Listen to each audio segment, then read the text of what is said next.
Hi there, this is Datila, and welcome to the It's Wrestling Time post show. For tonight, I will be reviewing both AEW Rampage and Friday Night Smackdown.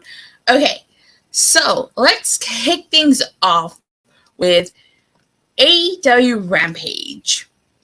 So AEW Rampage opened up with the Christian Cage promo. If you guys remember on Dynamite, Jungle Boy did say he was going to issue a challenge for Christian Cage and Luchasaurus on Rampage.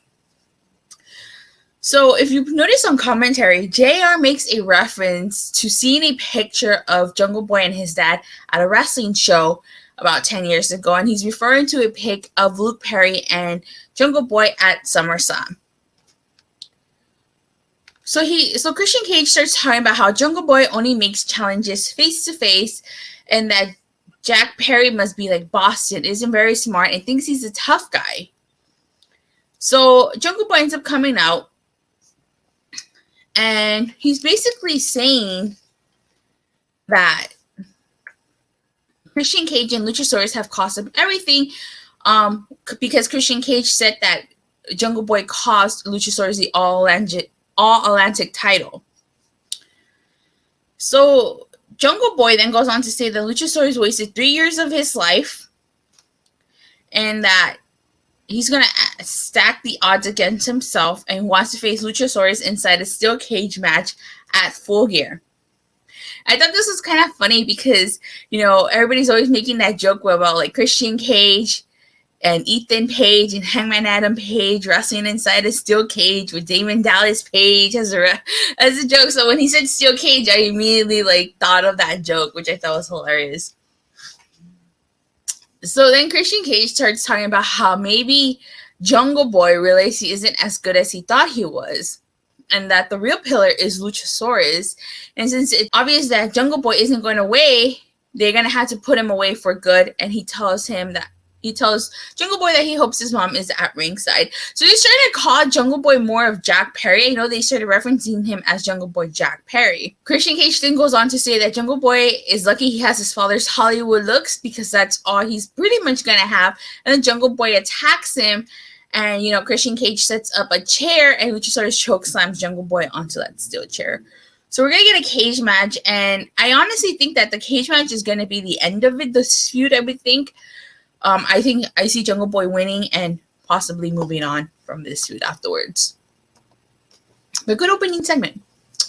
So next we get Death Triangle, and Lacey is asking Rey Fenix what is next for him. But after he lost to Orange Cassidy for the All-Atlantic title. And so Pac interrupts, and Pac says that the only reason Fenix is an All-Atlantic champion, and that the only reason why Penta is a world champion, and why Penta's best friend Eddie Kingston isn't in the Eliminator tournament anymore, is because they have to be smart and take every opportunity that comes their way. They have to defend their titles by any means necessary. And then Pac walks away, and the Lucha Brothers walk away. So there seems to be kind of some friction between that triangle. It seems like Pac is willing to win at any cost. As you guys saw, he beat Orange Cassidy with that ring bell hammer, and he encouraged Rey Fenix to use it, and Rey Fenix didn't want to use it. So it seems like maybe they're heading for a breakup. I would say, I know that the rumor is that the Elite is going to return at Full Gear, so that triangle might split if they lose those titles at Full Gear. So the opening contest is the Eliminator Tournament first round match. It's the Machine, Brian Cage versus Dante Martin. And Dante Martin was taking it to Brian Cage. But Brian Cage found ways to overpower Dante Martin. At one point he caught Dante Martin, and another point Dante Martin attempted to do a dive, but Brian Cage caught him with the suplex on the outside. I really like that Dante did a counter DDT, and he tried to leap in. My favorite spot in this match was when Dante Martin leapfrogged off the ropes to take down Brian Cage, and he followed it up with a frog splash. But Brian Cage ends up winning when he hits the Weapon X to Dante Martin, so Brian Cage advances to the semifinals of this tournament. We get a quick segment with Lee Moriarty saying that his confidence is at an all-time high because he can compete against the best AEW has to offer, especially after he fought against Jon Moxley. Lee Moriarty is talking about how he wants any type of gold in AEW, and then Hook approaches. He's like eating chips. So it's actually going to be a good match, Lee Moriarty versus Hook for the FTW title. I actually would not mind seeing that. Then we get this really weird House of Black vignette. And I feel like the House of Black is getting ready to come back because they keep playing these vignettes. So, I'm curious to see when they make their return and against who. Alright, so then we get the second Eliminator tournament first round match. It's Bandido versus El Toro Blanco Rouge. And this was a match I was looking forward to seeing the most. This is a match that I really wanted to see. And it honestly did not disappoint. So, of course, Rouge, he came out first. And he basically started attacking Bandido before the start of this match. He did a dive. Then he sent Bandido crashing into different parts of the barricade. And he choked him with the cable. Then he threw Bandido into the ring. And he poured water on himself. And then he entered and the match officially starts. So the winner of this match would face Ethan Page in the semifinals. I really like that Rouge did that tranquilo pose in the middle of the ring. And this is a rubber match between both men because they each have a victory over each other.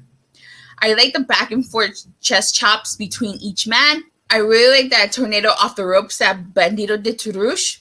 And this is my favorite part. Like, Bandido did a frog splash to Rouge, and then he did the whole, the thing that Eddie used to do. It was really quick, and he went like that, too. So that was really sweet. There was this one spot where it looked like Rouge attempted to do a drop kick, but it turned into kind of like a single leg drop kick off the top rope because he only hit Bandido with one leg instead of two.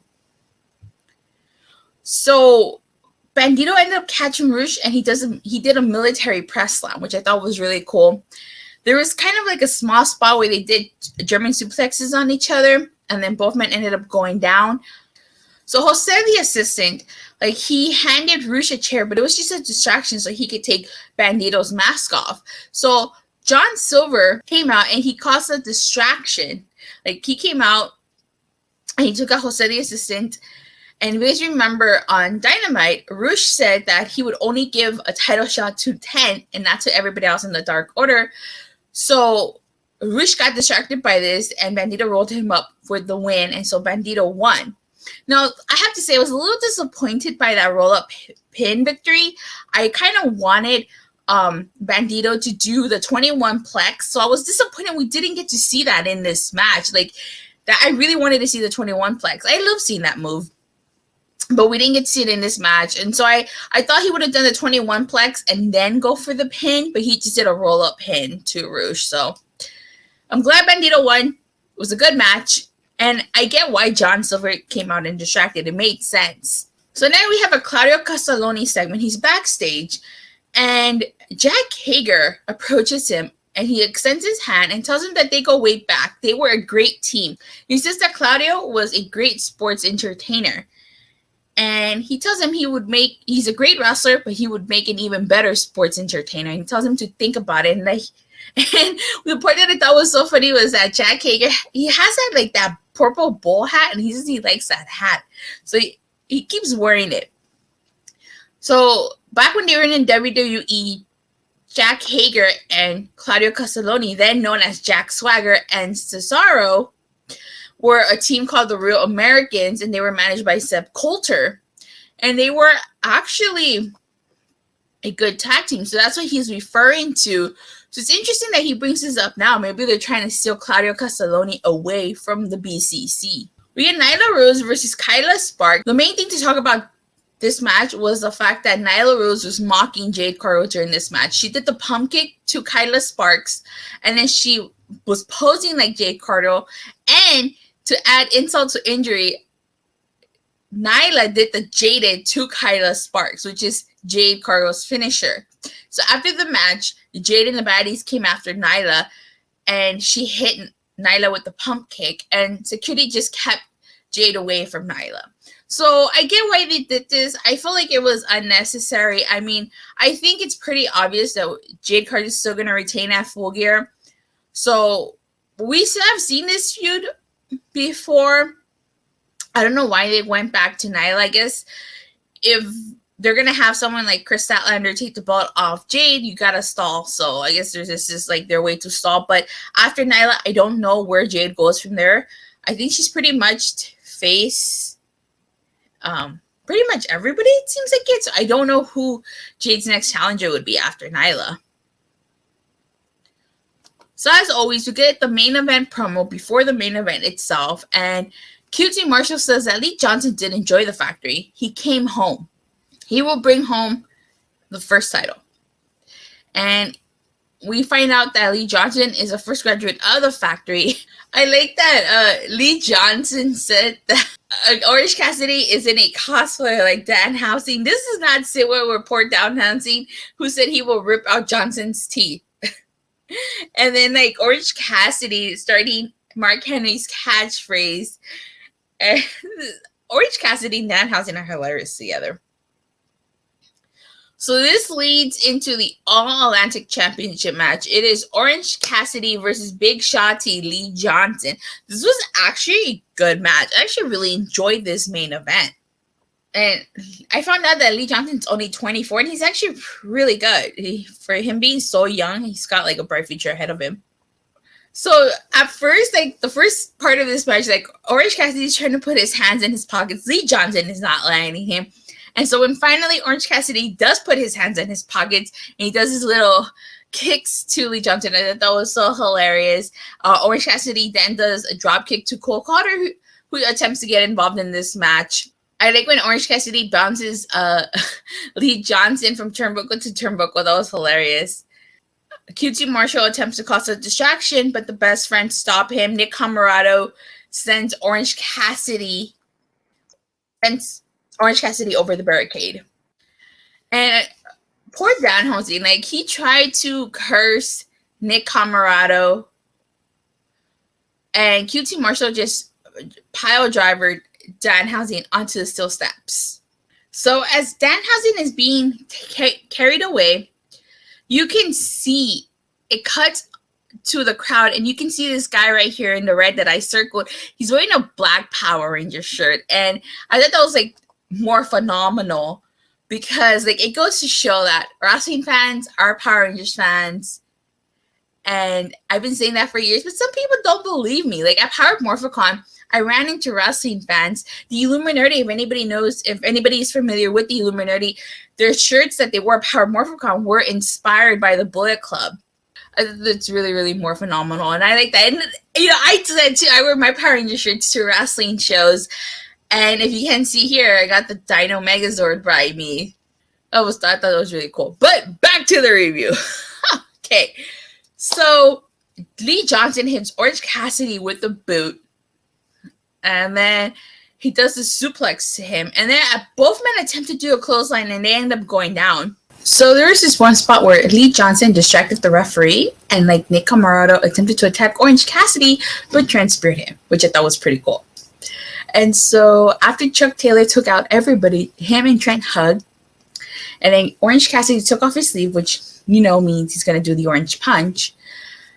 However, he attempts to do it, but he doesn't successfully able to do it. And he instead ends up beating Lee Johnson with the beach break. So another successful title defense for Orange Cassidy. And according to commentary, this is his 75th win. So Cole Carter tries to hit Orange Cassidy, but Orange Cassidy hits him with the orange punch. So then Orange Cassidy and Best Friends end up hugging. It looked like QT Marshall was going to do something, but he ended up backing away. And then Best Friends and Orange Cassidy hug Cole Carter, who appears to be like enjoying the hug, and he's just like has his arms up. Maybe he's going to switch sides. I don't know. And then they do a powerbomb to Cole Carter. And that is how Rampage goes off the air. So overall, a good Rampage. I really didn't care for the Nyla Rose squash match. I get it. Wasn't a huge fan of that. I feel like since we've seen this feud before, we kind of just need to move on and just get this over with, and so that Jade can move on to another feud. But with that being said, now it's time to review everyone's favorite Friday night show, Friday Night Smackdown. So SmackDown kicked off with the WWE Undisputed Tag Team title match. It was the Usos versus the New Day, and there was a lot on the line here. The New Day needed to win this match to keep their record intact as the longest reigning tag team champions in WWE history, and the Usos needed to win this match to be able to break the New Day's record as the longest reigning tag team champions. Okay, so this was a good match. I actually really enjoyed this match, and I was surprised that they kicked things off with this match, but based on the ending segment, it made sense that they started with this match. So like the crowd started chanting for Sami Uso chants, and they started chanting for "We want Sami." Sami Zayn not present during this match. I believe later on in the night, commentary makes out that Sami Zayn was not there as he was handling a personal matter. So the Usos did a really good job at isolating Kofi Kingston from Xavier Woods. And the Usos did everything they could to prevent Kofi Kingston from tagging in Xavier Woods. Like at one point, Jimmy pulled Xavier Woods from the ring apron to prevent that tag. They were just doing everything to prevent a tag from taking place. And so if the Usos won tonight, they would have surpassed the 483-day mark of the New Day, which is what the New Day was trying to prevent. So eventually, Xavier Woods gets tagged in here, and he does a side Russian leg sweep to Jey Uso.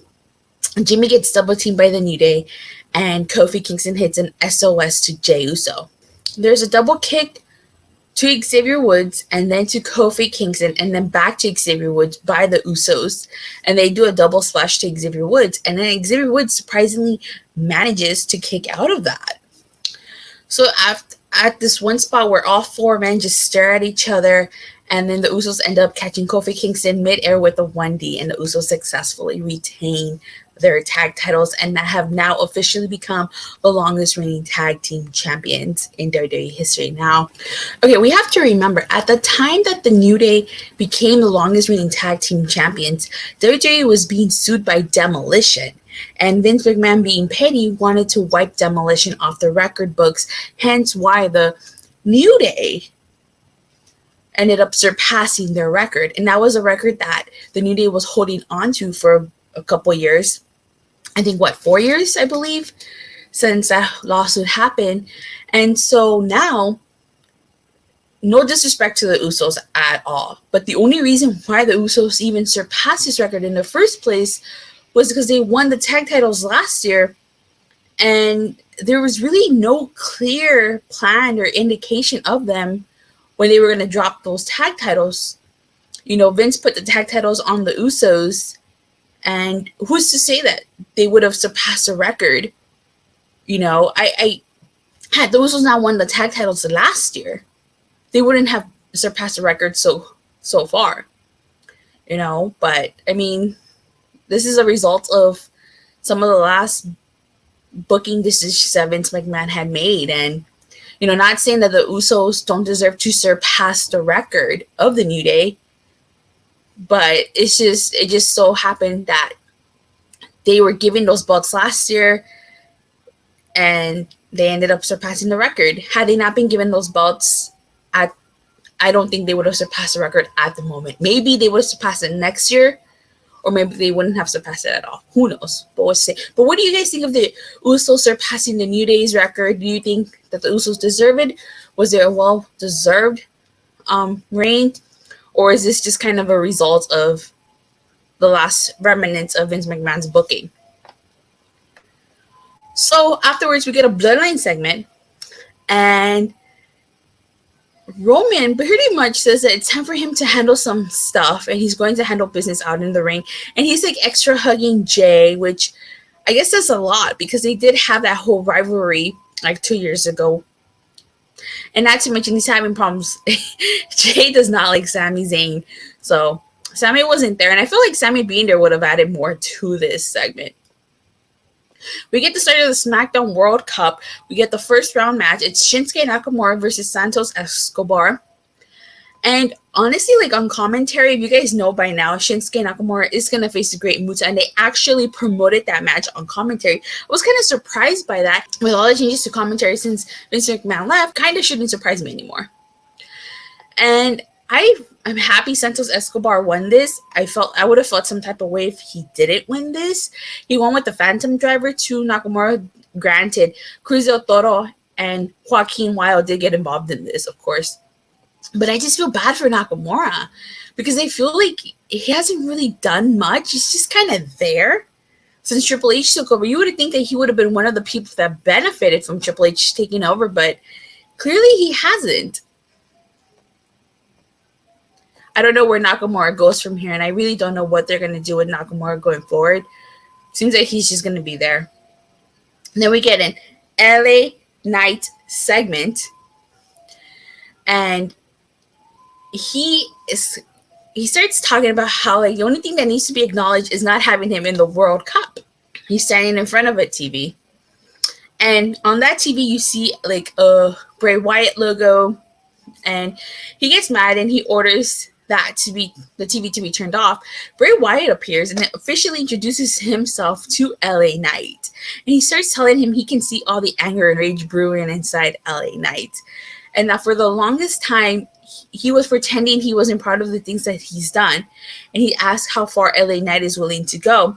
LA Knight responds that it's not Bray's business to know how far he's willing to go, and Bray Wyatt headbutts him. So it seems to me like Bray's first feud in WWE since he's been back will be against LA Knight. That was totally unexpected. Like, I did not expect it to be LA Knight. So I'm actually looking forward to this. I'm very curious to see how a feud between LA Knight and Bray Wyatt plays out. And I don't think LA Knight's going to be buried if he loses this feud. I think that he'll look good in defeat. You can look good if you lose, too, you know. It's just depending on the booking and stuff. So I'm actually looking forward to this feud.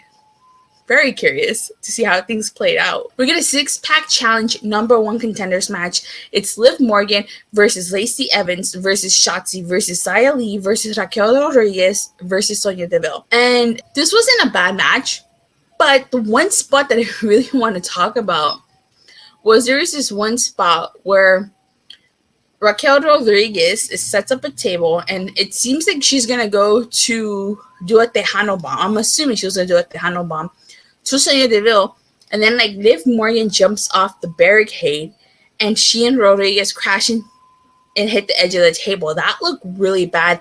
I think that was a botch because they were out for the rest of the match. They were out, and that just looked bad. I hope they're okay.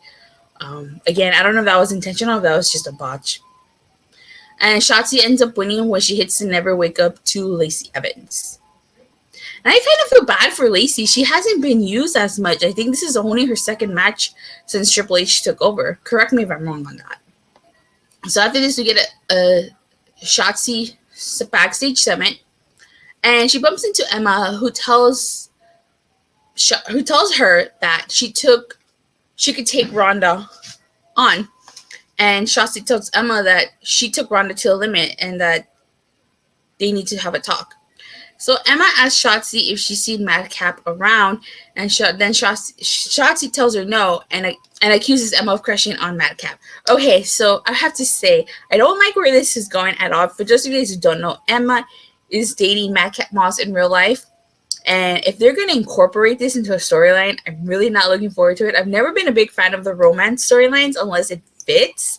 There's been, past romantic storylines that actually worked, and some not so much. And I don't know how I feel about them using Madcap Moss and Emma, who are a real life couple, in a storyline. Unless it makes sense, I wouldn't mind it. But, maybe with good booking, this potential storyline may not be so bad. I guess we have to wait and see, but I'm not looking forward to that.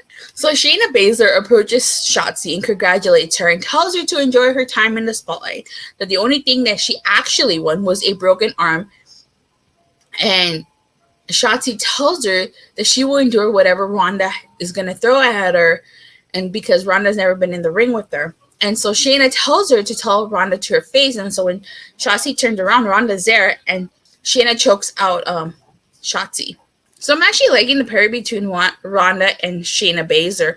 I think Shayna Baszler's turning back into her old character from her days in NXT, and I actually wouldn't mind if Ronda and Shayna as a team win the women's tag titles. I think they can be a legitimate force to be reckoned with. We get a Ricochet backstage summit, and he's going to face Mustafa Ali. Before I get into why he's facing Mustafa Ali, Ricochet goes on to say he has a chance to compete against some of the best in the world, and that he and Ali have a history, so he knows how hungry Ali is. Gunter approaches Ricochet and tells him he will love to fight him again because he wants to beat him again. So I know Mustafa Ali is on Raw, and so Fightful Select reported that Mustafa Ali, who is featured on Raw in a United States title program with Seth Rollins, was revealed as a SmackDown World Cup participant. This led many to think that Mustafa Ali had been moved over to the brand. We're told by WWE sources that at this moment, Mustafa Ali is still a member of the Raw roster and is supposed to work with both Raw and SmackDown during the tournament. We weren't given a reason as to why Ali was brought in as opposed to using a SmackDown talent. There you have it. So he's studying on Raw, and he's going to be appearing on both Raw and SmackDown. So I don't know who they could have used instead of Mustafa, but I guess they could have used Mansoor, I guess you can say, instead of Mustafa. They really wanted to use that representation. But I don't know. But what do I know, right? We get a Jinder Mahal promo. We haven't seen Jinder in a long, long time. And he did not come with Shanky. So he starts talking about how he is the embodiment of class and prestige and is the greatest WWE champion of all time.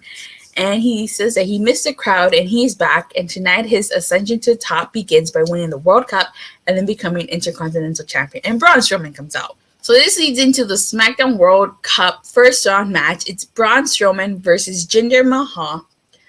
And Jinder Mahal wasted no time and immediately went after Strowman before the match even started. He kicked Strowman, then he gave him a drop kick, and then a running knee. It was actually a pretty cool combination. But Strowman shoulder tackles Mahal twice, and then he powerbombs him, and Braun Strowman wins. I mean, that was no surprise there, was there? We get B-Fab versus Zelina Vega, or we're supposed to get B-Fab versus Zelina Vega. Before this match even starts, the Viking Raiders interrupt, and Sarah Logan is back. You know, Eric and Ivar attack Hit Row and take out El Legado del Fantasma. Sarah Logan then attacks B-Fab, and Top Dollar gets powerbombed by Eric and Ivar. Oh, and Sarah Logan also headbutts B-Fab. So there's some controversy surrounding Sarah Logan's appearance, and this is how she looked like on SmackDown. Now, the reason why there was controversy is because there's this independent wrestler by the name of Maxie Impaler, who wears similar attire. So there is some people accusing Sarah Logan of stealing Maxie Impaler's look. They do, yeah, they have the same hair, the same kind of outfit. I know Sarah Logan has worn this outfit before, but I don't think she's worn that paint before. I mean, it could be she got inspired by Charlize Theron's character in Mad Max Imperator Furiosa. So I don't know, but what do you guys think? Did Sarah Logan intentionally steal Maxie Impaler's look? It could have just been a coincidence. Again, they're going for a Viking look, so that's pretty much the conclusion of that segment. Honestly, I feel bad for the Viking Raiders. The Viking Raiders fought the New Day in a Vikings rules match, which was actually a pretty good match. And they kind of disappeared afterwards. I feel bad because I feel like they've gotten the lower end of the stick. They should be tag team champions and they should be challenging for the tag titles, but yet they're getting kind of pushed to the side here. So unfortunately, I feel like until the Bloodline storyline runs its course, the Usos are not going to lose those tag titles. If the plan is still to do KO and Sami Zayn versus the Usos at WrestleMania, then they're not losing those tag titles anytime soon. And I just feel bad because the Viking Raiders, they had such strong momentum a few months ago, and now they really should have been at least be challenging for the tag titles, even if they lose. But I think, again, the Usos are not losing those tag titles at all until at least I would think at WrestleMania. So it just sucks that the Viking Raiders are going to be stuck pretty much feuding with, it seems, with Hit Row and Legado del Fantasma until we can move on to the next part of the Usos storyline. Speaking of the Usos, we get a Bloodline segment, and of course, you know, it's the same shtick pretty much as I've always said. He wants Indianapolis to acknowledge him. You know, the Bloodline segments without Sami Zayn are just totally different. Like, Sami Zayn brings a comedic element to their segments, but with this, without Sami Zayn, they're just the same. They're just the same as they used to be. So Heyman starts talking, and he kind of starts to insult the city, and he says that you can't compare the New Day or any team to that matter to the Usos. And then Roman goes on to say that their whole lives, everyone has acknowledged him for his greatness, and that it's not easy being a relative of his. And he goes on to say he never thought this moment would come. And he starts to talk about Jimmy and Jay. Then the Brawling Brutes interrupt. And Rich Holland says that they're sick of the Bloodline using the numbers game every week, and they bought back up. And Sheamus returns because remember, the Bloodline took him out. Of course, that was kayfabe. He just took time off to go get married. And Sheamus' mic isn't working. So you could barely kind of hear what he's saying, but he says that tonight is the start of the end of the Bloodline. Roman laughs and says Sheamus can't even get his mic to work, and then the brawl breaks out. Of course, they still have the Bloodline still has a numbers game. Drew McIntyre comes out, and he aids the Brawling Brutes, and then he and Solo Sikoa go after each other, since Solo Sikoa is the reason why Drew McIntyre lost against Roman Reigns in the first place. And Roman with the boot to the face of McIntyre, and then Sheamus and Roman go at it, and that is how SmackDown goes off the air. So overall, SmackDown was actually pretty decent. I really liked the tag team title match. The World Cup match, I liked the fact that Santos Escobar won, but I felt bad for Nakamura. I really liked the LA Knight and Bray Wyatt segment. The six-pack challenge was pretty decent. I kind of wasn't a fan of Strowman versus Jinder Mahal.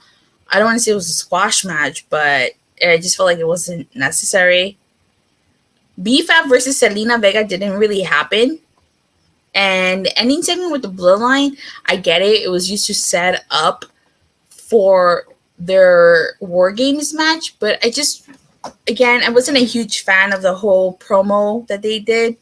I was totally expecting for the War Games match to maybe be Drew McIntyre, Kevin Owens, because he's had issues with Sami Zayn, probably Seth Rollins. It just is not how I pictured for it to go, but it makes sense because they did take out Sheamus. So that concludes this review. Thank you guys all so much for watching. I know I said I was going to go live on Friday, but I actually ended up watching Black Panther, which actually was a good movie. You guys should watch Black Panther if you haven't done so. And also, my Lord Dragon helmet unboxing should be out on Tuesday, so make sure you keep an eye out for that. But with that being said, you guys, thank you guys all so much for watching and for the continued support. Please don't forget to like and subscribe. Make sure you hit that bell so you get notified whenever I go live or release a new video. And I'll see you guys Monday after Raw. Bye.